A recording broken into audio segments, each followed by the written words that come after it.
Assalomu alaykum o'quvchilar. Bugungi darsimiz Pythonda o'zgaruvchilar.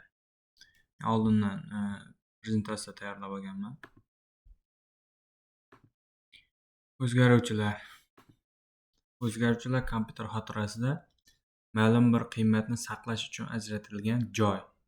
Soddaroq qilib tushuntiradigan bo'lsak, o'zgaruvchilar quti ichida narsa emas, qiymat emas, tasavvur qilish mumkin. Qiymat deb tasavvur qilishimiz mumkin bo'ladi. Pythonda qiymatlar son, matn, ro'yxat va hokazo ko'rinishda bo'lishi mumkin. O'zgaruvchi variable bunday deyilishiga sabab uning qiymati istalgan vaqtda o'zgartirilishi mumkin. Xohlagan vaqtimizda o'zgaruvchilarni o'zgartirib bilamiz. Misol uchun ism Abdulloh, print ism. Ism Muhammad, print ism. Bu yerda ismimizni chiqarib beradigan dastur kodi prezentatsiyamizda. O'zgaruvchilarga nom berishda quyidagi qoidalarga amal qilish kerak. O'zgaruvchi nomi harf yoki pastki chiziq shu ko'rinishdagi belgilar bilan belgilanmasligi kerak. O'zgaruvchi nomi raqam bilan mumkin emas. O'zgaruvchi nomida faqat lotin alifbosi harflari raqamlar 09 shunday raqamlarda pastki chiziqcha qatnashishi mumkin. O'zgaruvchi nomida bo'shliq probel bo'lishi mumkin emas. Misol uchun yozib ko'rsataman kodda. O'zgaruvchi nomida katta kichik harflar turlicha talqin qilinadi. Ism har xil yozilishi mumkin. Turlicha o'zgaruvchilar bo'lishi mumkin. Qo'shimcha qoidalar sifatida aytib o'tish kerak. O'zgaruvchi nomi kichik harflar bilan yozing. O'zgaruvchi nomida 2 va undan ortiq so'z qatnashsa, ularning orasida pastki chiziq bilan ajratib ism Sharif, Anvar,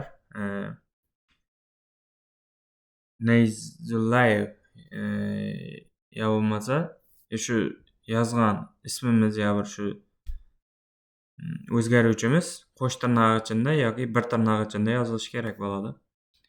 O'quvchi tushunarli nom bering. Yemas, misol uchun yoshini yozacak bo'lsak, yemas, yosh deb yozishimiz kerak bo'ladi. Demas, davlat, Koreya yo O'zbekiston shu shaklda yozishimiz kerak bo'ladi. Shuningdek, o'zgaruvchilar Pythonda ishlatiladigan funksiyalar va maxsus kaliti so'zlar keywords nomi bermang. Kalit so'zi ro'yxatni ko'rish va Spider konsolda avval help deb yozing va enter tugmasini bosing. Keyin esa keywords deb kiritib, yana enterni bosing. Endi sizlarga shu o'zgaruvchilarni qanday yozishimizni kodda ko'rsatib o'tib ketaman. Men yozib qo'ydim. Misol uchun ism Asadbek, yoshim 23 yosh, print mening ismim plus ism plus va yoshim plus yosh.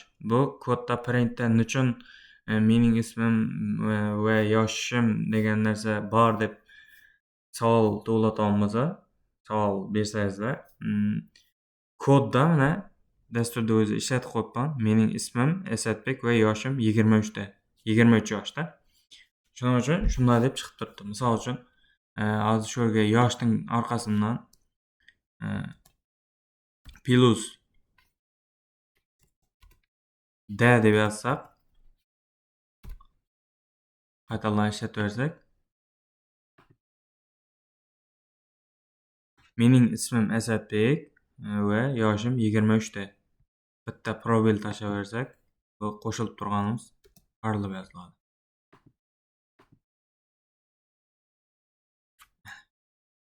Shunga o'xshash o'zgaruvchilarni o'zlaringiz yozib ko'rasizlar. Pythonda o'zgaruvchilar bugungi darsimiz shulardan iborat.